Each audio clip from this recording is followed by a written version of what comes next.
ధనువు రాశి వారికి శ్రీ విశ్వావసునామ సంవత్సరం ఆదాయం 5 వ్యయం 5 రాజపూజ్యం 1 అవమానం 5.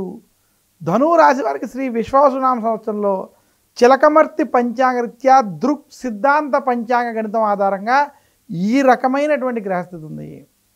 ధనువు రాశి వారికి చతుర్థ స్థానంలో శని సంచారం. అలాగే ధనువు రాశి వారికి ఈ సంవత్సరం విశేషించి కళత్ర స్థానంలో బృహస్పతి అనుకూలంగా సంచరించడం. ధనువు రాశి వారికి ఈ సంవత్సరం విశేషంగా తృతీయ స్థానంలో రాహు, భాగ్యస్థానంలో కేతు యొక్క సంచారం చేత ధనువు రాశి వారికి ఈ సంవత్సరం వృత్తి, ఉద్యోగ, వ్యాపారం పరంగా మీ గ్రహస్థితి చూసుకున్నట్లయితే మధ్యస్థ ఫలితాలను కలిగిస్తుంది. ధనువు రాశి వారికి ఈ సంవత్సరం విశేషంగా అర్ధాష్టమ శని ప్రభావం ఉండడం, అలాగే రాహు తృతీయంలో కేతు భాగ్యంలో అనుకూలంగా ఉన్నప్పటికీ ఈ కళత్రంలో బృహస్పతి అనుకూలంగా ఉన్నప్పటికీ అర్ధాష్టమ శని ప్రభావం చేత కొంత గొడవలు, ఇబ్బందులతో కూడుకున్నటువంటి వాతావరణం ఉంటుంది.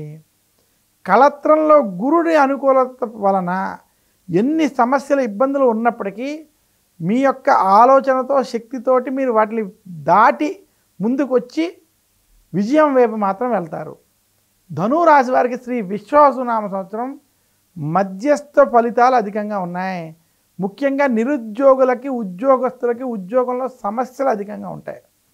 వ్యాపారస్తులకి వ్యాపారం అభివృద్ధిగా ఉంటుంది, కానీ ధనం సమయానికి చేతికి అందేటువంటి విషయాల్లో కొంత జాప్యం జరిగేటువంటి స్థితి కనపడుతుంది. ధనువు రాశి రైతాంగం, సినీ రంగం, మీడియా రంగంలో ఉన్నటువంటి వారికి మధ్యస్థం నుండి అనుకూల ఫలితాలు ఉన్నాయి. ధనువు రాశి స్త్రీలకి కుటుంబంలో ఏదో ఒక సమస్య మాత్రం ఇబ్బంది పెడుతుంది. అర్ధాష్టమ శని ప్రభావం చేత గొడవలకి, రాజకీయ విధానాలకి కొంచెం దూరంగా ఉండాలని మాత్రం సూచిస్తున్నాను. ధనువు రాశి విద్యార్థులకి సంవత్సరం కలిసి వస్తుంది. ధనువు రాశి రాజకీయ నాయకులకి మధ్యస్థ సమయం.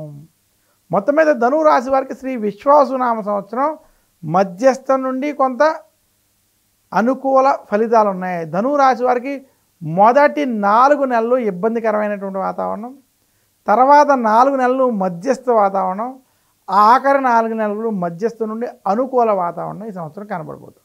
ధనువు రాశి వారి ఈ సంవత్సరం మరింత శుభ ఫలితాలు పొందాలి అనుకుంటే శనివారం రోజు శనికి తైలాభిషేకం చేసుకోండి. గురు దక్షిణామూర్తి స్తోత్రాన్ని పారాయణం చేయండి. దశరథ ప్రోక్త శని స్తోత్రం వంటి స్తోత్రాన్ని శనివారం పారాయణం చేయండి. అలాగే మందపల్లి, శని సింగాపూర్ వంటి క్షేత్రాలను దర్శించుకోవడం వల్ల మరింత శుభ ఫలితాలు కలుగుతాయి.